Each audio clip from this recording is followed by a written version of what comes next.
तर नमस्कार मित्रांनो, स्वागत आहे तुमचं पुन्हा एकदा नवीन ब्लॉगमध्ये. तर आज आपल्याला जायचं होतं बँकेत सकाळी. तर घेतली पावती, धपक गेलो पायीच. त्यानंतर आम्हाला जायचं होतं शेतामध्ये. तर त्यामुळे मी वेदांतला कॉल केला. वेदांतला कॉल करताच वेदांत एकदम प्रचंड वेगाने धावत आला. शेतात जात असताना आपली FZ गाडी तिथेच फसली होती, कारण की त्या गाडीचं एक्सिलेटर वायर तुटलं होतं. मग काय आपण स्कूटी घेऊन गेलो तिथे.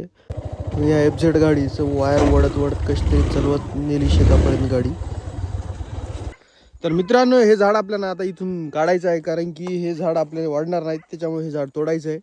तरी औंडेकर मामा इथे आलेले आहेत आपल्याला मदत करायसाठी. वेदांत भाई आपल्याला आणलेले आहेत ताकदवर जिम बॉय.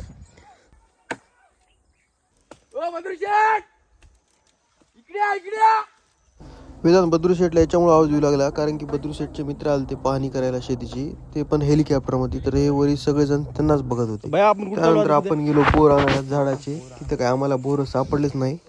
मोजून 5 ते 7 बोर घेऊन आम्ही निघालो परत घराकडे. शिव आपली आता होम डिलिव्हरी द्यायला भाया. कुठे झाला भाई होम डिलिव्हरी द्यायला? हे का पोलीस स्टेशन का काय म्हणते पोलीस क्वार्टर मध्ये देऊन होम डिलिव्हरी. चला तर मित्रांनो, भेटूयात पुढच्या ब्लॉग मध्ये. तोपर्यंत आपल्या पेजला फॉलो करा.